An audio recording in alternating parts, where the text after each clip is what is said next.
आप सभी जानते हैं कि प्रधानमंत्री श्री नरेंद्र मोदी जी के नेतृत्व में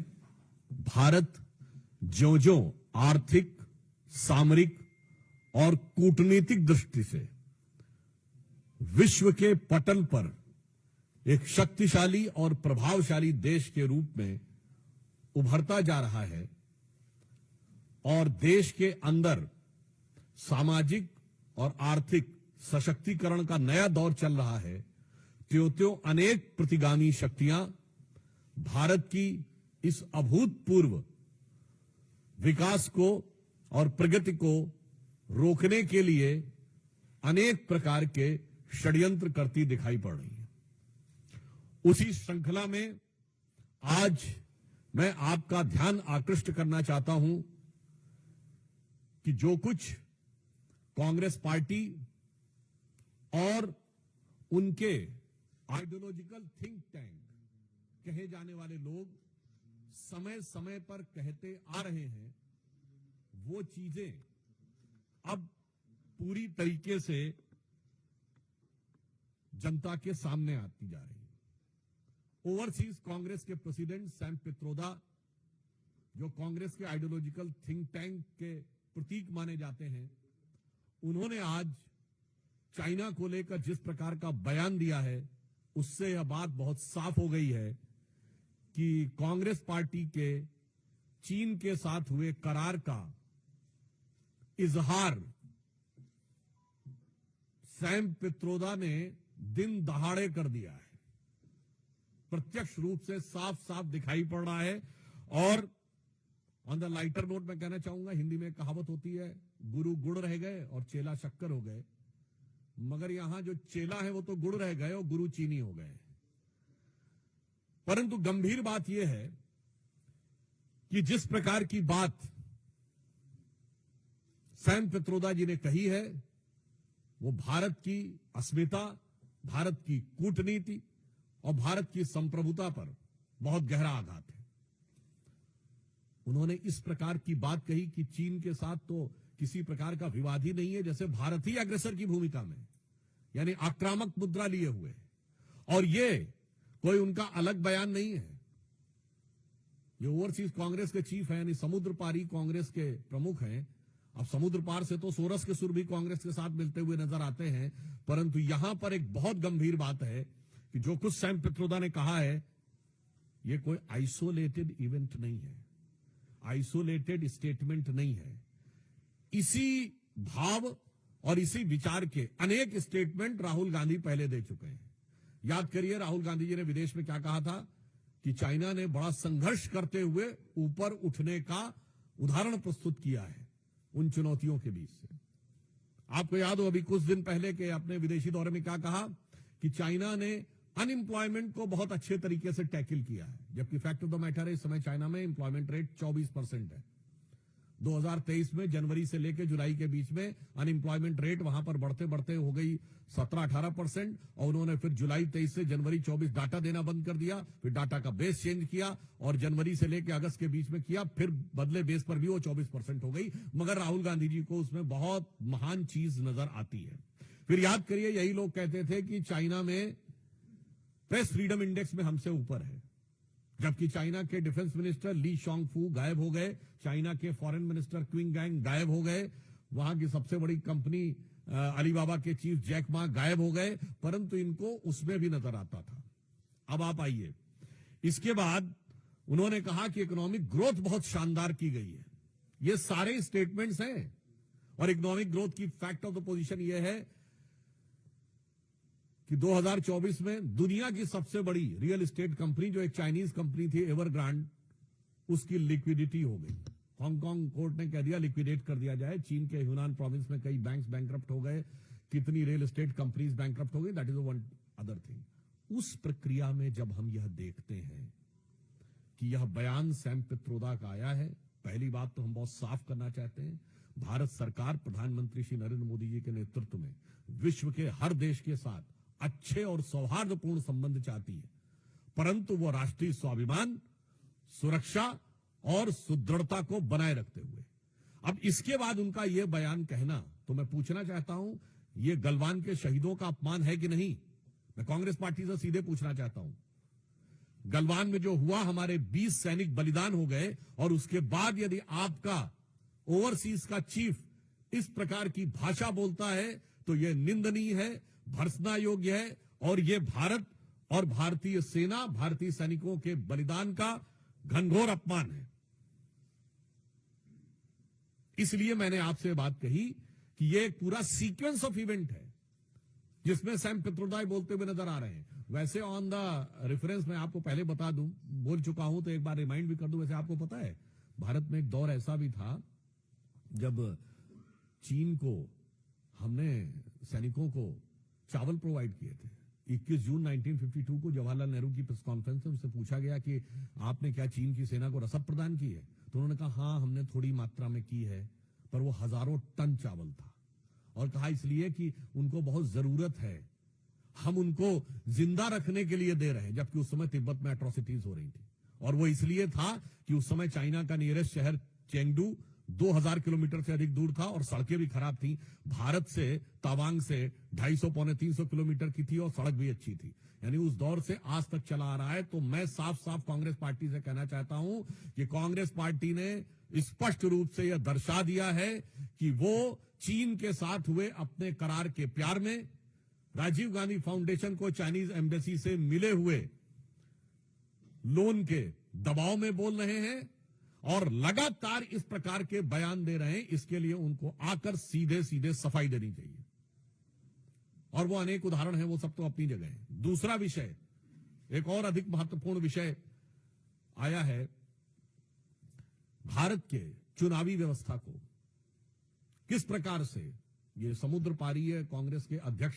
के साथ साथ ये समुद्र पार से एक दूसरे प्रकार की जो संकेत प्राप्त हो रहे हैं, वो भी यह दर्शाते हैं कि भारत के लिए किस प्रकार के दुरभिसंधियां भारत के अंदर बैठे हुए कुछ लोग और कुछ भारत विरोधी शक्तियों के साथ चल रही हैं। कि एक international foundation for electoral systems नामक एक संस्था है, जिसने 2011 में भारत की एक संस्था India international institute of election management, जो कि चुनाव आयोग के साथ संबंधित संस्था है, इसके साथ एक करार किया। और यह करार में जो पीछे से सपोर्ट आ रही है वो CEPPS consortium for election political process, election and political process strengthening नामक संस्था से आ रही है, जो जॉर्ज सोरेस के ओपन सोसाइटी फाउंडेशन के साथ उसके संबंध हैं, जिसने $500 मिलियन भारत में इन्वेस्ट किए एक माध्यम से, यूएसएड इत्यादि के माध्यम से, और इसके बाद से 3-3.5 लाख डॉलर प्रतिवर्ष भारत में आते जा रहे थे। आज हम साफ साफ पूछना चाहते हैं कि भारत के इलेक्शन प्रोसेस, जबकि फैक्ट ऑफ द मैटर यह है कि 2020 में आप याद करिए, जब अमेरिका में चुनावी प्रक्रिया को लेकर अनेक प्रकार के प्रश्न उठे थे, तो भारत की चुनावी प्रक्रिया की तारीफ की गई थी कि जो इलेक्शन वोटर सिस्टम हमारे यहां है, वोटर आईडी कार्ड वाला, वो उनके यहां होना चाहिए। परंतु ये कौन सी शक्तियां हैं जो भारत में इस प्रकार चुनावी प्रक्रिया को प्रभावित करने, परिवर्तित करने या उसके अंदर कोई समस्या उत्पन्न करने के हेतु से आर्थिक अनुदान पाती हुई दिखाई पड़ रही थी? ये बहुत गहरा संदेह हमारे मन में उत्पन्न होता है। यानी बहुत साफ है कि सोरस की सुर, अंकल सैम के सुर, और उसके बाद जो कुछ यहां कांग्रेस बोलती है वो साफ नजर आता है। यानी अगर हम ये कहें, जो सैम पित्रोदा बोले हैं, ऐसा लगता है कि लिरिक्स जो है वो सैम पित्रोदा के हैं और उसके गीतकार सोरस हैं, और उसके ऊपर सिम्फनी बजाने का काम कांग्रेस पार्टी और इंडी गठबंधन के लोग कर रहे हैं। तो आज हम साफ साफ देश की जनता से कहना चाहते हैं कि अब कोई किंतु परंतु नहीं रहना चाहिए। और तीसरा विषय जो आप सबको ध्यान है, कांग्रेस के वरिष्ठ नेता और लोकसभा में उपनेता श्री गौरव गोगोई का जिस प्रकार के जॉर्ज सोरस के इस फाउंडेशन के साथ कनेक्शन नजर आता है,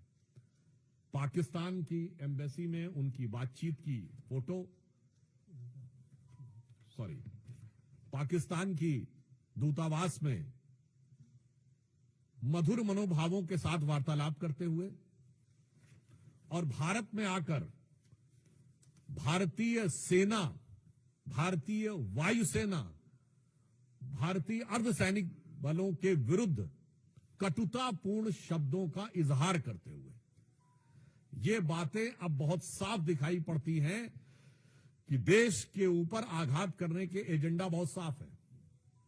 कि विदेशी शक्तियों के लिए, जो भारत के विरोधी शक्तियां हैं, उनके लिए कांग्रेस की मोहब्बत की दुकान है, जिसमें मोहब्बत सोरस से भी है, मोहब्बत चाइना से भी है, और भारत के अंदर एक दूसरे से लड़ाने का विधान है। याद करिए, ये कहते हैं उत्तर और दक्षिण को लड़ाओ।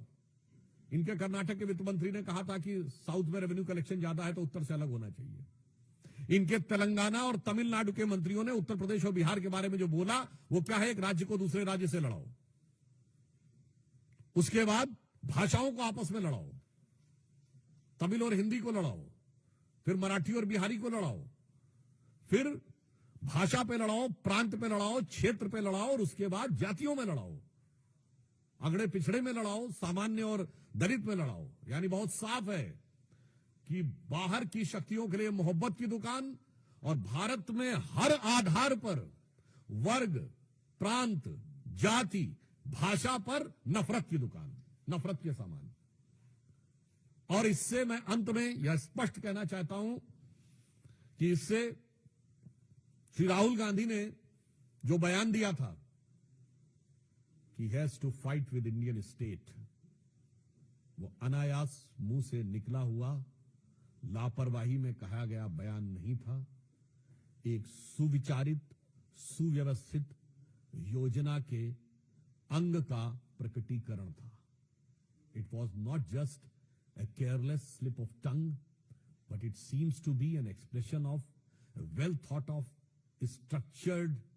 design that how to demean and damage the India's strength and sovereignty. तो इसलिए अब हम बहुत स्पष्ट रूप से यह देश की जनता से कहना चाहते हैं कि यह सब कुछ जो दिखाई पड़ रहा है, चीन की तारीफ से लेकर,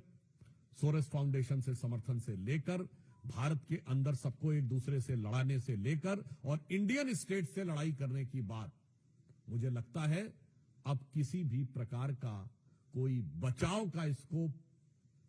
कांग्रेस पार्टी के पास नहीं रह जाता है। और इस विषय पे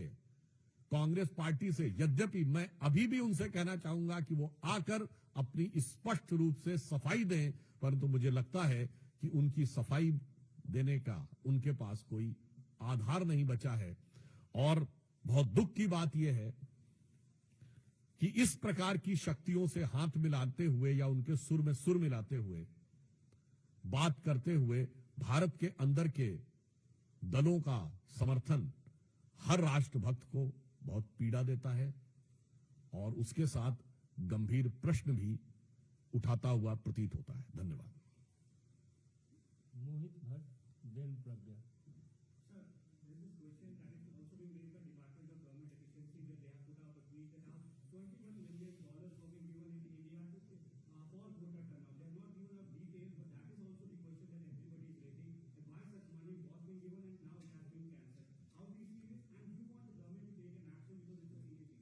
There are certain indications which are coming, now becoming gradually clear and explicit, that how those things are going or were intended to interfere in the Indian elections. I would like to remind that US President Donald Trump has also said that there was a design by the Soros and other things who want to destabilize the government in India and Bangladesh. And also I would like to remind that the last Lok Sabha election was the only election in the history of India in which a foreign government has given a statement. The Russian government officially has said, their external affairs spokesperson has said that there is a foreign interference in India. So I think since our government is keeping a strict vigil on every situation, so whatever is required will be appropriately dealt with, but the moral question becomes too big and too high in front of the opposition which it is incumbent on their part if they want to prove their credentials of national integrity. Pragya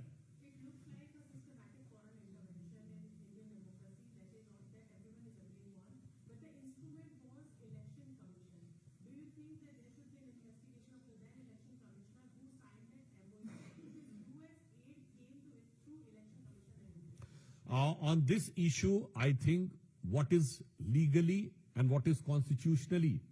viable, appropriate constitutional agencies will take care, because the Election Commission is an autonomous body, constitutional body, so they are free to take whatever step they want in this regard. So that is one constitutional aspect. But my question is again to opposition on political and moral aspect. संवैधानिक विषय पर चुनाव आयोग स्वतंत्र और स्वायत्त संस्था है और वह उपयुक्त और प्रभावी निर्णय लेगी, परंतु नैतिक और राजनीतिक आधार पर विपक्ष को आकर कांग्रेस पार्टी को स्पष्ट रूप से सफाई देनी चाहिए। आमोद राय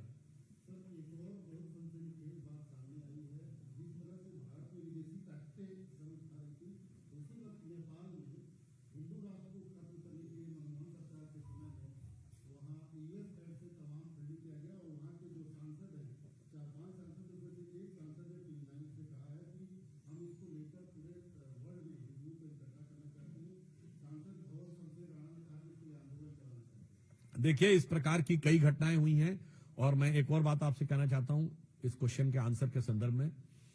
आपको याद है 2021 में दुनिया के कई विश्वविद्यालयों में, जिसमें अमेरिका के बड़े प्रतिष्ठित विश्वविद्यालय थे, एक नहीं कई यूनिवर्सिटीज में एक कॉन्फ्रेंस हुई थी, उसका नाम था डिसमेंटलिंग ग्लोबल हिंदुत्व, यानी वैश्विक स्तर पर हिंदुत्व को ध्वस्त करना। फिर 2023 में भारत में 22 और 23 दोनों में कॉन्फ्रेंस हुई तमिलनाडु में, इरेडिकेशन ऑफ सनातन धर्म, यानी सनातन धर्म का समूल नाश करना। और अब उनकी फंडिंग कहां कहां से हो रही है, ये तो अब अमेरिकन एजेंसीज के जो स्रोत उभर के सामने आ रहे हैं उनकी जांच में उससे उभर कर सामने आता जा रहा है। और मैं पुनः यह बात कहना चाहूंगा, फिर कोई इस बात को जाके चेक कर ले, यही 2021 का वर्ष है जिसके बाद बहुत से स्टांस भारत के समाज, देश और वर्ग और जाति के बारे में कांग्रेस का चेंज होना शुरू हुआ। और मैं फिर आपसे कहता हूं, एक हेनरी लूसी फाउंडेशन है यूरोप की, जिसमें एक क्रिस्टोफर शर्लॉट करके इंडोलॉजिस्ट थे, सो कॉल्ड इंडोलॉजिस्ट, उन्होंने भी एक प्रोजेक्ट निकाला था, how to tackle Hindu मेजॉरिटेरिज्म।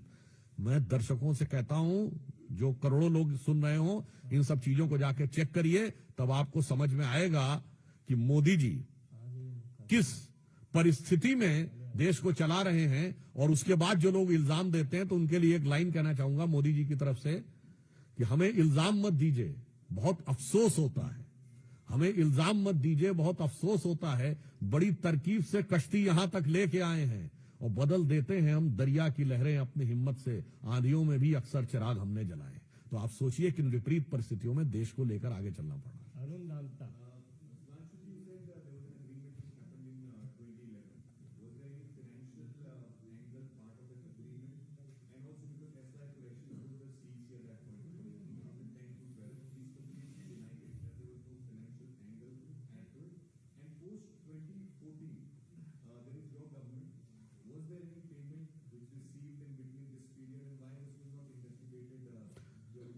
I think the denial of the former Chief Election Commissioner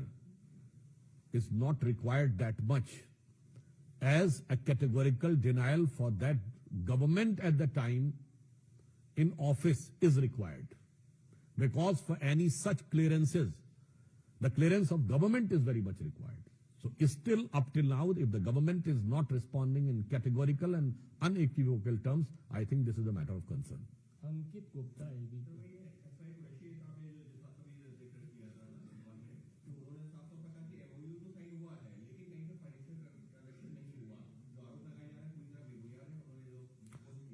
मैंने पुनः कहा कि पूर्व चुनाव आयुक्त के द्वारा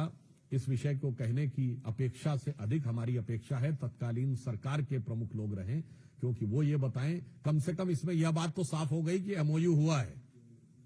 तो आधी बात पर तो किंतु परंतु समाप्त हो गया। अब वो किन परिस्थितियों में हुआ है, किसने उसको प्रेरित किया है, और किसके द्वारा वो संचालित था, मानवीय बात है, चुनाव आयुक्त को संभवतः इस विषय की जानकारी नहीं होगी, तो हम संचालनकर्ताओं से पूछ रहे हैं, क्योंकि यूपीए सरकार तो वैसी भी थी कि वहां तो प्रधानमंत्री भी ऐसे थे जो कोई संचालित होते थे कहीं,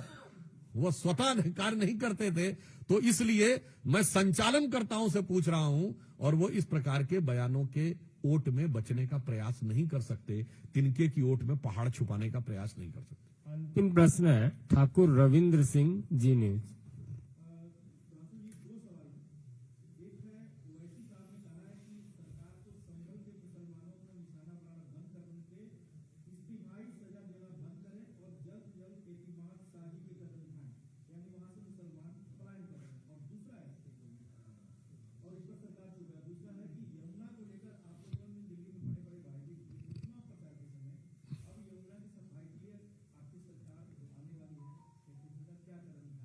देखिए, यमुना की सफाई पे हमारी सरकार को कार्यभार ग्रहण करने दीजिए, पहली कैबिनेट बनने दीजिए, आश्वस्त रहिए। साबरमती रिवर फ्रंट से लेके और जिस प्रकार आपने प्रयागराज में भी और वाराणसी में गंगा को साफ होते देखा है, यमुना जी को भी हम उतनी ही निष्ठा से, श्रद्धा से और समर्पण से कार्य करेंगे। और जहां तक आपने ओवैसी जी की बात कही, तो मुझे लगता है कि मुस्लिम समाज को सबसे ज्यादा निशाने पे तो ओवैसी जी की वजह से आना पड़ता है, क्योंकि वो हैदराबाद के सांसद हैं, पर उत्तर से दक्षिण तक कहीं भी हो, जिसे वो पुराने गीत में कहते हैं ना, धुम धुम धड़म धड़ैया रे सबसे बड़े लड़ैया रे, तो वो उत्तर से दक्षिण तक हर जगह लड़ने को तैयार रहते हैं। और वो लड़ने को जाते हैं और पीछे से वो क्योंकि जो सो कॉल्ड सेकुलर दल हैं, अब ये उनको उनसे भय प्रतीत होता है, क्योंकि उनकी पार्टी का नाम MIM है, उसमें 2 बार M है, तो हो सकता है इस कारण से उनको ज्यादा समस्या महसूस होती हो। तो यहां पे मूलतः किसी वर्ग, किसी समाज के प्रति कोई भेदभाव का भाव नहीं है, समस्या उन लोगों के विचार में है, क्योंकि वो लोग मुस्लिम समाज को सिर्फ अपराधियों और आतंकवादियों से जोड़ने का प्रयास करते हैं, कानून तोड़ने वालों से जोड़ने का प्रयास करते हैं। वो कभी अच्छे और सच्चे राष्ट्रभक्त मुस्लिमों के साथ, चाहे ब्रिगेडियर उस्मान हो या डॉक्टर APJ अबुल कलाम हो, वो हमारे केरल के गवर्नर आरिफ मोहम्मद खान साहब हो, बिहार के गवर्नर आरिफ मोहम्मद खान साहब हो, अथवा बड़े से बड़े हमारे अच्छे जो अभी जिनकी डेथ हुई, उस्ताद जाकिर हुसैन, उस्ताद बिस्मिल्लाह खां, उस्ताद बड़े गुलाम अली, उस्ताद अमजद अली खां, इनका कभी नाम सुना है आपने ओवैसी जी के मुंह से? इसलिए हमारे तरफ से कोई समस्या नहीं, समस्या उनकी जहनियत में।